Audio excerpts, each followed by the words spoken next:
Sean todos bienvenidos a un nuevo capítulo de este maravilloso podcast, el podcast Bogifóbico. Hoy, sumergidos en una temática de misterios del mundo, hablaremos de 3 temas que parecen ser bastante interesantes al oído humano. Temas que hasta el momento siguen siendo parte de esa atracción que sentimos por cosas que jamás hemos visto y que muy posiblemente jamás veremos. Es por eso que voy a recomendarte que te coloques tus preciados audífonos para tener una mejor experiencia de lo que hablaremos. Sin más que decir o que acontecer, comencemos. Esto es Podcast Bogifóbico.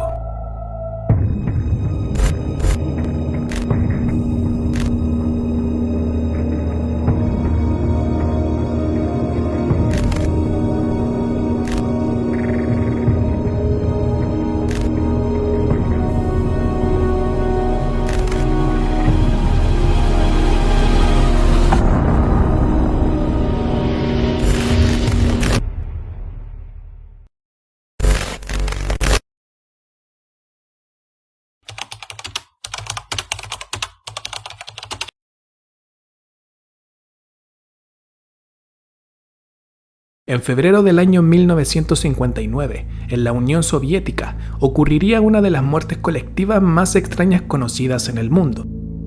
La incertidumbre del fatal escenario fue método de investigación por muchos años en los que no se lograba responder del todo bien, llegando a tener teorías conspirativas en medio del asunto.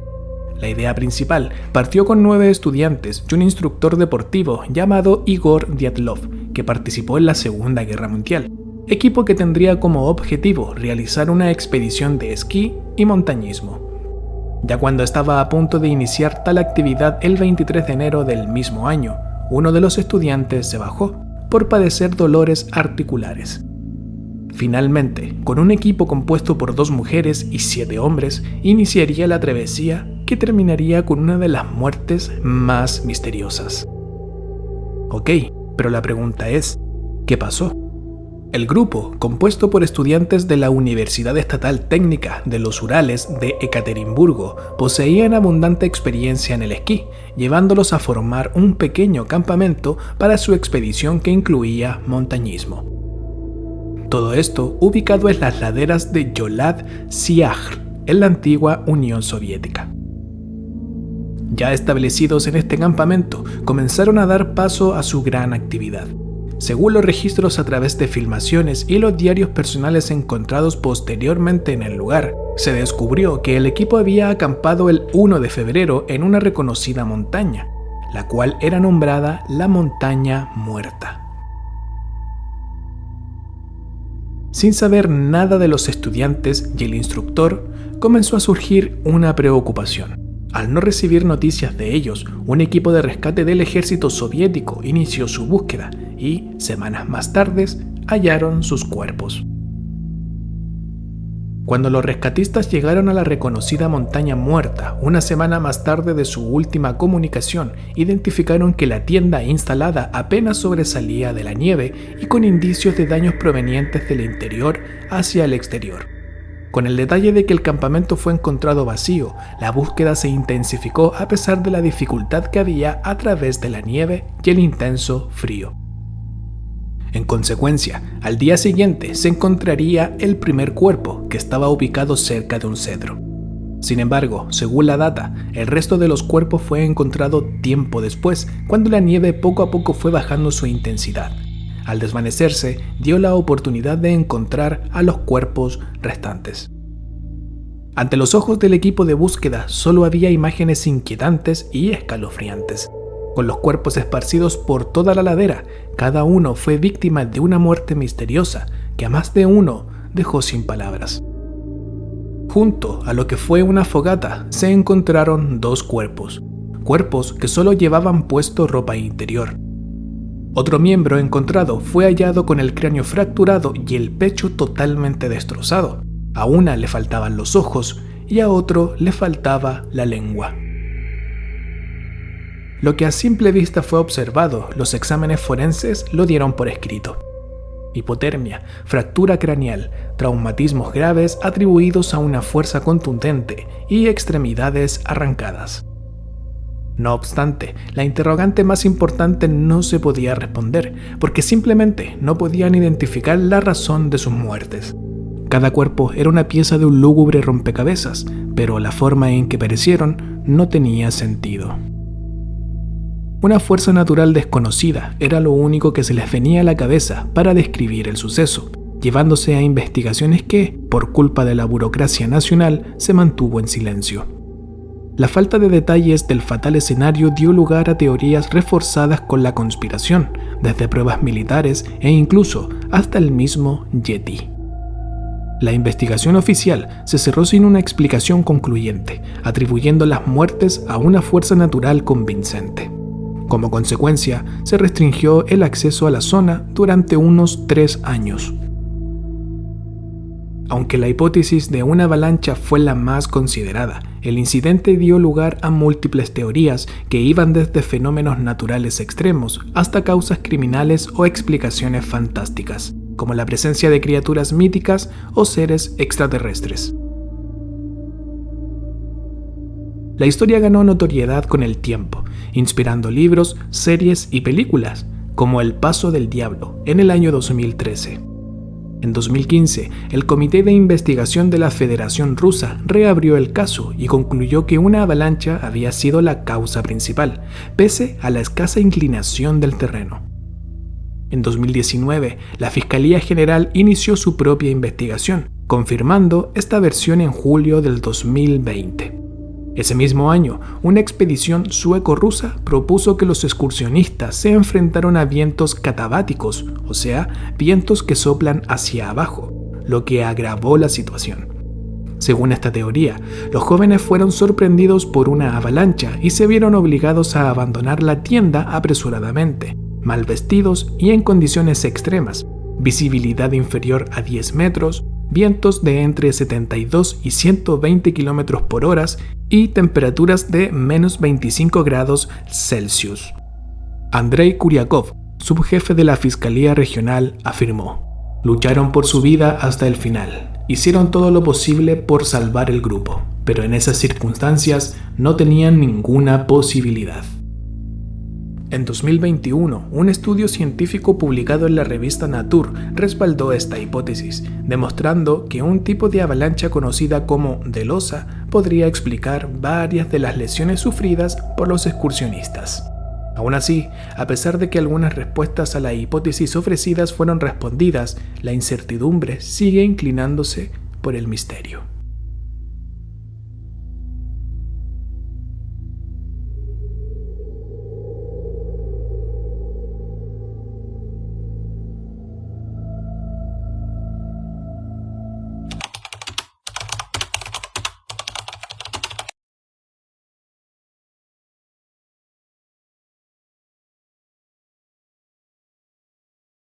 En 1997, un sonido estremecedor recorrió el fondo del océano. Era bajo, potente y nadie sabía qué lo había causado. Decidieron llamarlo el Bloop. Destacado por la NOAA, este sonido submarino fue tan fuerte que se registró a más de 5.000 kilómetros de distancia. Al principio, los científicos pensaron que podría tratarse del quiebre de un gigantesco iceberg, o tal vez algo más. En 2002, una teoría alternativa encendió la imaginación del público. ¿Y si fuera una criatura marina descomunal aún desconocida por la ciencia? Pero, tras años de investigación, la NOAA fue clara. El bloop no vino de ningún ser vivo. Fue simplemente el rugido del hielo en movimiento en las profundidades heladas del océano.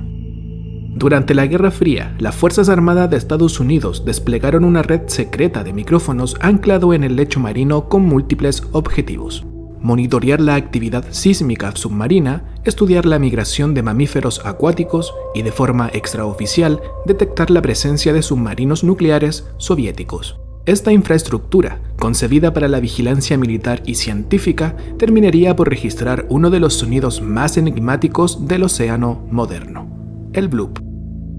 En 1997, mientras se realizaban tareas de mantenimiento y revisión de estos hidrófonos, se captó un poderoso sonido en el Pacífico Sur frente a las costas de Chile, a más de 5.000 kilómetros de distancia de los sensores más cercanos. El sonido, al que los científicos llamaron el bloop, descendía lentamente en una frecuencia de unos 40 Hz hacia abajo y se extendía por casi 7 minutos. Su volumen fue tan elevado que logró ser detectado simultáneamente por sensores ubicados a miles de kilómetros de distancia, desde latitudes cercanas al Ecuador hasta el sur del continente americano. La señal fue registrada el 19 de mayo de 1997 a las 15:30 y su origen se localizó cerca de las coordenadas 50 grados sur, 100 grados oeste, en una zona remota del océano, al oeste del extremo sur de Sudamérica. Nunca antes ni después se ha vuelto a registrar una señal con esas características.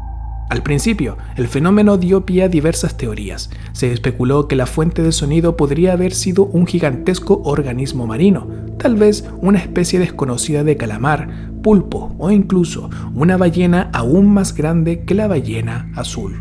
Sin embargo, estas hipótesis fueron descartadas. Los cefalópodos carecen de estructuras biológicas para emitir sonidos, y en el caso de las ballenas, su necesidad de respirar en la superficie las haría fácilmente detectables por satélites, barcos o aeronaves. Ninguno de estos medios logró observar nada inusual en la zona del bloop. Finalmente, los científicos determinaron que el sonido era consistente con los terremotos de hielo, eventos generados por el agrietamiento y fractura de grandes icebergs, un fenómeno natural pero poco comprendido. A pesar de que esta explicación es la más aceptada, no se ha logrado confirmar de forma concluyente, lo que mantiene vivo el misterio en torno al origen exacto del bloop.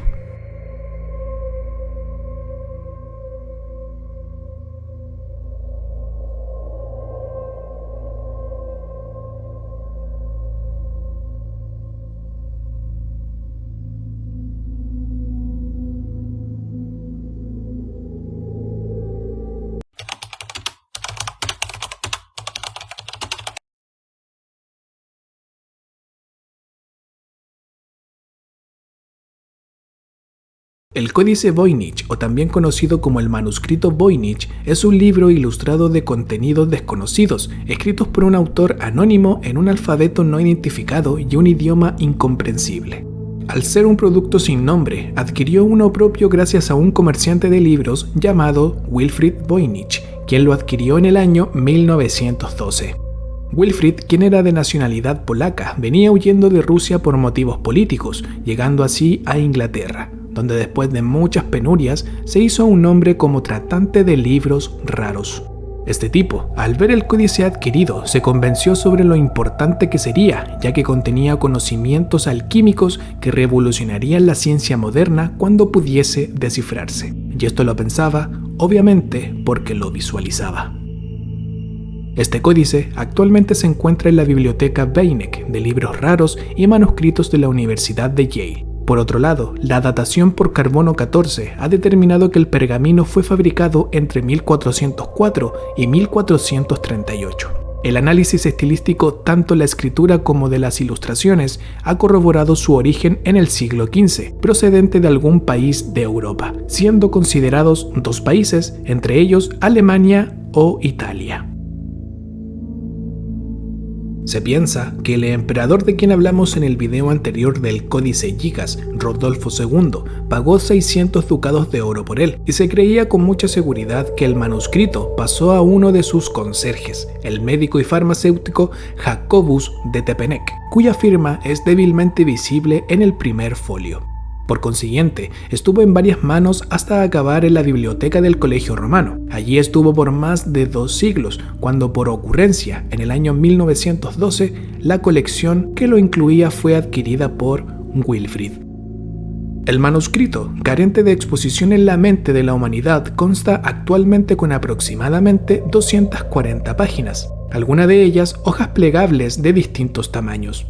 También las ilustraciones pobladas en la mayoría de las páginas incluyen plantas y hierbas, contenedores farmacéuticos, diagramas astronómicos zodiacales y extraños sistemas de tuberías y bañeras que contenían figuras femeninas desnudas.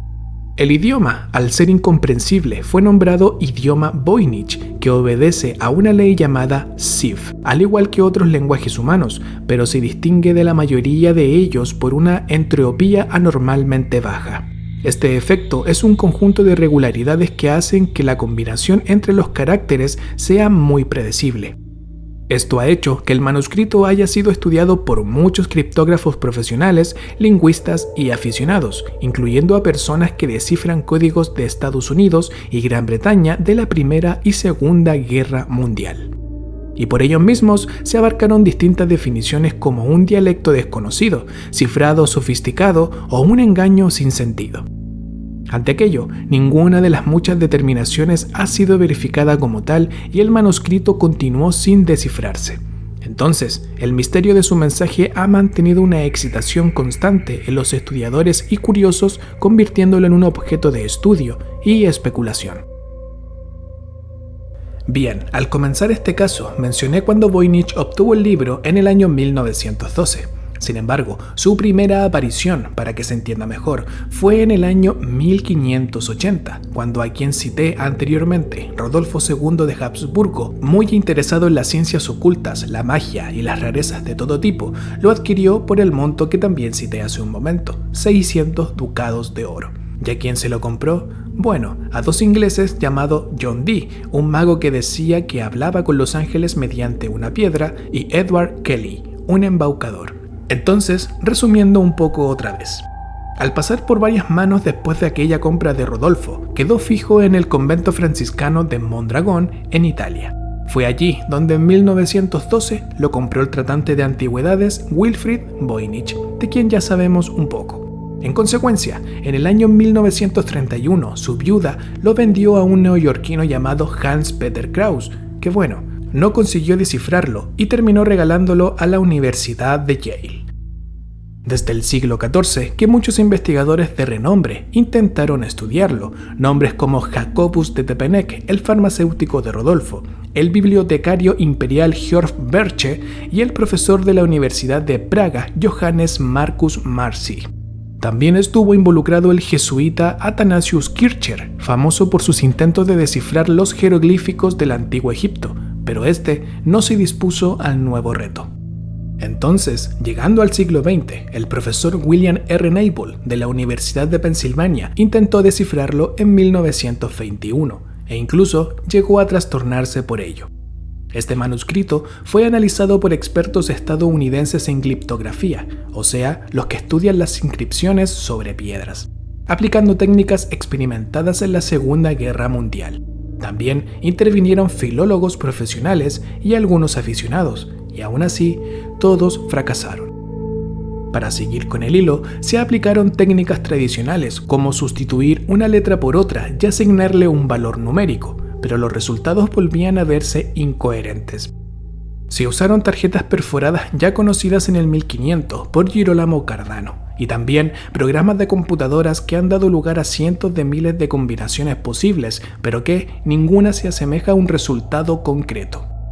Estos resultados evidentemente frustraban a más de alguno, llegando a creer que se trataba de un encriptado, llamándolo así como un lenguaje no conocido al que se le dio el nombre de Voynich. Algunas propuestas de interpretación del manuscrito han sido realmente estrambóticas. Se atribuyó su autoría al monje inglés Roger Bacon, pero Bacon vivió en el siglo XIII y el Voynich se ha datado en el siglo XV. Súmale también que se especulaba que podría haberse escrito por los cátaros, una adaptación de un texto ucraniano con letras latinas, llegándose a creer que había sido obra de Da Vinci, simplemente porque el códice fue escrito por un zurdo y Leonardo era zurdo. A su vez, al contener elementos propios del Renacimiento italiano, se pensó que un arquitecto italiano, caiga la redundancia, llamado Filarete, a mediados del siglo XV lo había escrito. Esto se deducía por asemejar la traza de un edificio muy similar a la torre del Castillo Sforzesco de Milán, que el mismo Filarete levantó. Y por si fuese poco, los tubos que anteriormente mencioné al principio se parecían a los tubos del desagüe que Filarete diseñó para el Hospital Mayor milanés. Un poco más en la actualidad, el último de estos intentos parece haber conseguido ciertos adelantos al respecto. Greg Kondrak, un profesor de ciencias de la computación, y Bradley Howard, un estudiante de posgrado, ambos de la Universidad de Alberta, Canadá, están usando la inteligencia artificial para descifrar el manuscrito Voynich. y han descubierto que el hebreo es la lengua de escritura más semejable. Sin embargo, hasta este momento, ante la aparente incoherencia del Voynich, se ha sugerido que se trata de una broma o una estafa. Estafa que proviene de quienes le vendieron el libro a Rodolfo II, o sea, el propio John Dee, mago, matemático y aficionado al ocultismo, quien posiblemente en el año 1580 creó junto a su socio Edward Kelly, que ya había sido procesado en Inglaterra por falsificar documentos, no descartando que se trataba de un timo solo para sacarle dinero al emperador sacro romano Rodolfo II. Ante la imposibilidad de traducir su contenido, Gordon Rugg, profesor de psicología de la Universidad de Reading, insistió en el año 2000 la teoría del fraude. Pero la tesis presenta un problema. El manuscrito ya existía un siglo antes de que Edward Kelly lo hubiera podido falsificar. En resumen, aunque sí se han hecho ciertos adelantos al respecto, el Voynich no tiene traducción alguna en ningún idioma conocido, ni se ha hallado la clave que haga posible su comprensión si es que existe. Además, la disposición de lo escrito no responde a las normas que rigen la estructura semántica de cualquier idioma. Muchas palabras se repiten, en ocasiones hasta 3 veces en la misma línea y 15 en la misma página. En cambio, sí se respeta algunas normas formales, como que está escrito de izquierda a derecha, aunque carece de signos de puntuación y algunos párrafos van precedidos de estrellas y asteriscos. El texto también cumple la llamada ley de Zipf, que señala que en algunas lenguas conocidas la longitud de las palabras es inversamente proporcional al número de veces que aparecen. Quizás el mayor misterio gráfico que presenta es que parece escrito por una sola mano, con trazo fluido y seguro, letras homogéneas y muy regulares, prácticamente idénticas sin un solo error, algo extraordinario en un manuscrito. Y la pregunta siguiente es, ¿quién rayos pudo haber escrito esto y bajo qué razón? Lo único que puedo responderte es que quizás este enigma nunca se resuelva.